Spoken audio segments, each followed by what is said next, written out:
د افغانستان یو پخوانی جنرال د ډېرې بېوسۍ له کبله په کوڅو کې توکي پلوري.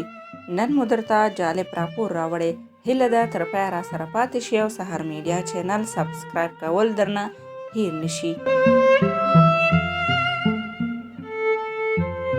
بریګ جنرال شاه محمود نیازي د اردو متقاعد جنرال دی. هغه په 1958 کال کې د انګلستان له شاهي اردو اکاډمۍ څخه فارغ شوی او تر 1990 پورې یې خپل هیواد ته خدمت کړی.